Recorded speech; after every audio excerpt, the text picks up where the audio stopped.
만왕의 왕 우리 주님께서 십자가에 달리신 지금 장면입니다. 예수님의 순환의 과정을 지금 쭉 묵상하면서 한 주를 달려가고 있습니다. 예수님이 체포되고 재판을 통해 사형 판결을 받기까지 아주 긴급하게, 그리고 너무나도 빠르게, 채 하루도 걸리지 않았다는 거죠. 일반적으로도 범죄자가 체포되고 조사를 받고 재판을 통해서 형벌을 선고받을 때까지는 아주 상당한 시간이 걸립니다. 특히나 이 사형에 대한 부분 말이죠. 그런데 예수님의 경우는 말도 안 될 정도로 신속하게 진행되었다는 거죠. 불의한 세상은 이렇듯 하나님의 아들을 죽이는 마지막 순간까지도 불의로 가득했다는 것입니다. 그런데 예수님의 죽음이 유월절 어린 양의 대속적 죽음과 연결되는 아주 중요한 선언이 빌라도에 의해서 드러나게 하셨던 거죠. 이것도 하나님의 섭리입니다. 빌라도는 예수님을 유대인의 왕이라고 선언한 거예요. 14절 말씀 볼까요? 이날 유월절의 준비일이요 때는 제6시라 빌라도가 유대인들에게 이르되 보라 너희의 왕이로다 그랬습니다. 로마 제국은요 각 식민지를 그대로 인정을 하는데 그 식민지의 그 왕을 그대로 인정을 하고 다스렸어요. 그래서 왕을 그대로 둔 채 총독을 파견해서 관리하는 정책을 폈기 때문에 로마로서는 유대의 그 왕이 한 명 더 있다는 거에 대해서 그닥 큰 문제가 아닌 거예요. 예수님이 유대인의 왕이라 해도 반드시 반역을 일으키고 뭔가 대항하고 그런 상황이 아님을 알기 때문에 유대인의 왕이라 해도 별 문제가 없는 상황인 거죠. 그래서 빌라도는 너희 왕이로다 라고 표현을 했던 거예요. 그리고 나중에는 아예 패를 써서 십자가에 붙여버립니다. 19절 20절 말씀입니다.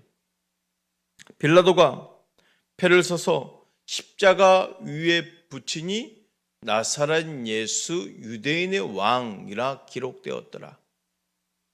예수께서 못 박히신 곳이 성에 가까운 거로 많은 유대인들이 이 패를 읽는데 히브리와 로마와 헬라 말로 기록되었더라.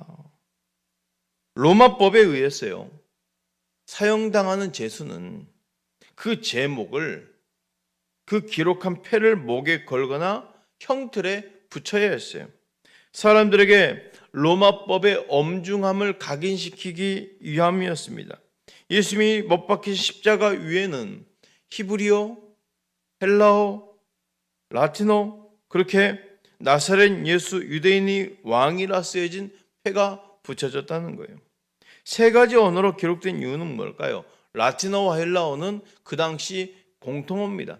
그러니까 오늘날로 말하면 영어가 되겠죠. 그 당시 공통어, 세계 공통어처럼 사용되던 통용되던 언어였고 히브리어는 유대인들의 언어였어요. 이 세 가지 언어로 나사렛 예수 유대인의 왕이라고 붙인 거예요. 이 언어를 통해서도 예수님이 이스라엘뿐 아니라 온 세상을 통치하시는 왕이심을 역설적으로 선언하고 계신 겁니다. 동시에 모든 나라 모든 민족에게 그리고 모든 언어로 예수를 전해야 하는 사명이 있음을 일깨워 주고 있는 것입니다. 대제사장들은 이를 탐탁지 않게 여겼어요. 그래서 빌라도에게 다시 요청합니다. 자칭 유대인의 왕이라 써달라. 고쳐달라. 하지만 빌라도는 자신이 쓸 것을 썼다 하면서 단호하게 거부합니다. 이 문구는 빌라도의 명령에 따른 것이지만 사실은 하나님의 섭리의 손길이었던 것이죠. 하나님이 당신의 아들을 왕으로 공포하도록 하신 겁니다. 그러나 유대인들을 보십시오. 보라 너희 왕이로다 했을 때 소리를 높여 격렬하게 반대하고 있어요. 15절 말씀을 볼까요? 그들이 소리 지르되 없이하소서 없이하소서 그를 십자가에 못 박게 하소서. 빌라도가 이르되 내가 너희 왕을 십자가에 못 박으랴. 대제사장들이 대답하되 가이사 외에는 우리에게 왕이 없나이다 하니. 아주 충격적인 말을 듣습니다. 가이사 외에는 우리에게 왕이 없나이다. 정말 충격 아닙니까? 그들은 예수를 없애버리라고 십자가에 못 박으라고 재차 요구하면서 심지어 대제사장들은 가이사 외에는 우리에게 왕이 없나이다 라고 말해버렸어요. 유대인들은 하나님의 선민이라는 자부심이 있었습니다. 그런데 최고 지도자인 대제사장들이 로마 황제가 자신들을 다스리는 유일한 왕이라고 선언한 거예요. 사랑하는 성도 여러분, 하나님의 백성에게 하나님의 왕권보다 더 근본적인 것은 없습니다. 하나님의 왕권 통치를 거부하는 것은 구원의 소망을 포기하는 것이라 할 수 있습니다. 오직 하나님만이 유일한 왕으로 인정한 자가 하나님의 참된 백성이라는 것을 우리는 기억해야 됩니다. 그래서 우리는 영접할 때에도 주님이 나의 왕으로 오세요 라고 고백하고 있지 않습니까? 나를 다스리는 오직 유일한 왕으로 지금 우리는 고백하고 있잖아요. 결국 빌라도는 정치적 유익을 위해서 진리를 외면한 채 예수님을 넘겨주네요. 16절 말씀, 이에 예수를 십자가에 못 박도록 그들에게 넘겨주니라. 자, 예수님의 혐의는 뭐였습니까? 신성모독죄와 반역죄였어요. 신성모독죄와 반역죄. 사실 이 제목은 예수님의 제목이 아니라 이 땅을 살고 있는 우리들의 제목입니다. 이 두 제목을 자세히 보십시오. 누구의 죄입니까? 바로 하나님 앞에 저지른 인간의 모든 범죄를 대면하고 있는 거예요. 신성모독과 반역죄. 죄의 본질은 뭐예요? 하나님을 무시하고 하나님을 반역하는 것 아닙니까? 그 모든 죄의 본질이 다 담아져 있는 게 신성모독과 반역죄였어요. 우리가 하나님 앞에 져야 할 십자가를 우리 예수님이 대신 정죄를 받으시고 형벌을 받으신 것입니다. 예수님은 십자가에 달리심으로 마침내 이사야 선지자가 예언한 메시아 사역을 성취하셨네요. 모든 사람은 죄인입니다. 그 죄의 결과는 죽음입니다. 하나님 앞에서 죄에 대해 심판을 받는 것은 피할 수가 없습니다. 그런데 예수님이 십자가를 지시고 죽기까지 순종하심으로 구원의 길을 여셨습니다. 예수님은 유대 지도자들이나 빌라도에 의해서 죽음을 맞이하는 것이 아니라는 거예요.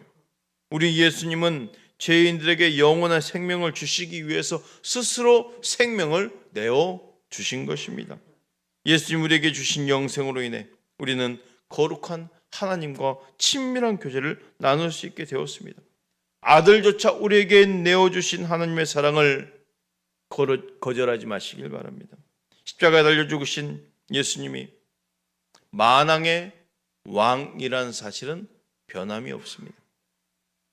아무도 그것을 변경할 수 없습니다. 하나님의 심지만 기꺼이 우리 죄를 짊어지시고 십자가에 못 박히신 우리의 왕, 우리의 주님이시라는 거예요. 우리 모두는 십자가에 못 박히신 우리의 왕이시며 주님이신 예수 그리스도를 인해서 구원의 기쁨을 누리게 되었다는 것을 믿으시길 바랍니다. 사랑하는 성도 여러분, 내가 하나님의 아들 예수 그리스도를 구세주와 주님으로 영접하고 영생을 얻었음을 믿는다면 그에 합당한 삶을 살아내셔야 됩니다. 예수님은 나의 왕 되십니다. 만왕의 왕 되십니다. 그 왕 되심의 다스림 속에서 오늘 또 예수님을 통해서 날마다 하나님과 동행하며 그 놀라운 사랑과 자비와 긍휼을 누리시기를 축복합니다. 기도하겠습니다. 주님.